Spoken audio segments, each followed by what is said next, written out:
Hello everyone, so I received a request from a customer asking me to make DIY vampire fangs because she had it done custom made and it was so expensive for her.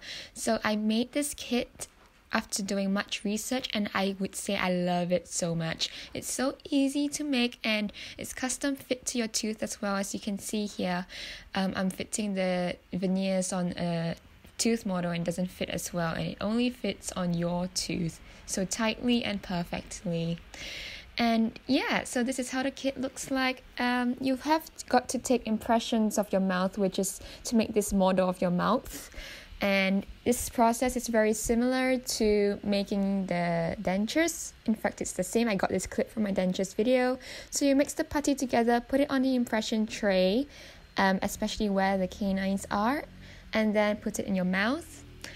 And then after that, you will cast it using the dental stone powder, which is also included in the kit. 100 grams of the powder mixed with 25 milliliters of water until you get this consistency, removing all lumps and bumps. And then after that, you pour it into your cast. Full instructions will be included in the kit, and just leave it to set for about 30 to 45 minutes until it's very hard, and then you remove it using the back of a metal fork or spoon, and you should get something like this. Takes a bit of wiggling out. Yeah, so this cast was from a patient who has no teeth, but if you've got all teeth, especially your canines, it should look something like that. And I'm not sure if you realized, but my canine is purple because I colored the composite purple in color. You can keep it tooth colored. So I'm just going to make the opposite side of the canine. I'm applying Vaseline all over the area so that it's easier to remove the veneers once I'm done. You don't want to put too much. You should just have a beautiful glossy shine over the model. And the first thing you want to do is to place composite, which is tooth colored originally, over the surface of your canine. Not start by shaping it first. I'm just applying a thin 1 milliliter of composite over the front surface and patting it down evenly, following the contour of the gingival margin. And now I'm taking more material to do it for the back of the tooth.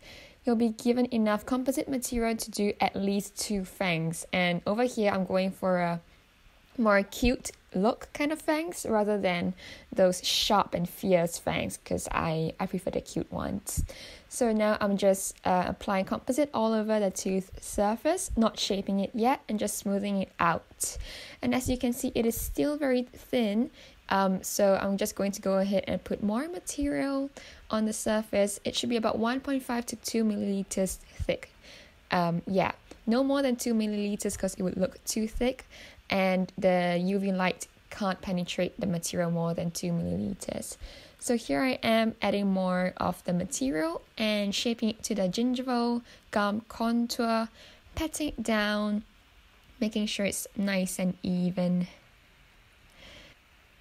Now I'm just slowly pushing the composite downwards towards the edge of the tooth, trying to lengthen the canine veneers. Not shaping it yet as usual, but just lengthening it and making sure it has an even thickness throughout. Now, I put the lower model together with the upper model so that I'm able to see how long I want my canine fangs to be. And ideally, I want it to be at the same position in the interproximal region between the canine and the premolar.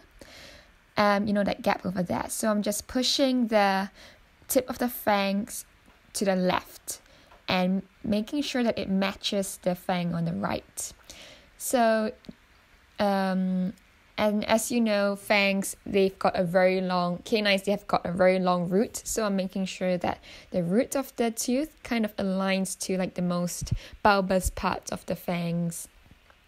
So I'm just referencing the other canine, which is purple in color, once again because I dyed it wine because I wanted it purple. So once I'm happy with the shade, I will go ahead to light cure the fangs, and this will also be included in the kit for about 1 minute. And as you can see, this has set really hard and it's really beautiful and matches the fang on the left. Yeah. So now that I've hardened the front part, I don't have to worry about messing it up. and I'll just go ahead and shape the back. So as you can see, when the teeth bite down, it has formed a hole in the palatal surface of the tooth, and you want to leave the hole over there because that's where your teeth naturally bites. If you look at this fang, you can also see a hole here that I've deliberately left. So this creates the space for your lower canine to bite on, so it ensures that your fangs won't be damaged. And so I'm just thickening the areas around the hole but leaving the hole there.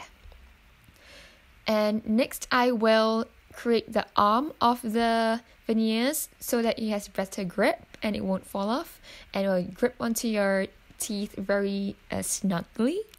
So I put a bulk of composite at the base of the tooth, and I'm just slowly spreading it over to the other teeth.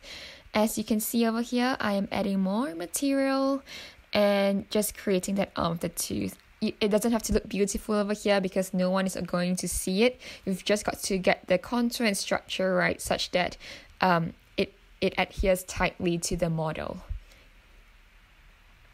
Yeah, and here I'm trying to make it look even.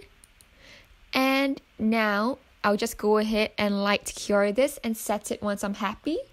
And there we have our veneer fangs. And because we put Vaseline earlier, it's very easy to remove it. And here's how it looks like, my finished product. You can make the fangs in whatever shape you want, and it's way more affordable and easier. So no drilling involved, painless and fuss-free. If you've played with Play-Doh before, you can do this. So check out this in my Etsy shop below, and I'll see you in my next video. Let me know what you guys want me to make next and what you guys want to see, and I'll be happy to do it. See ya!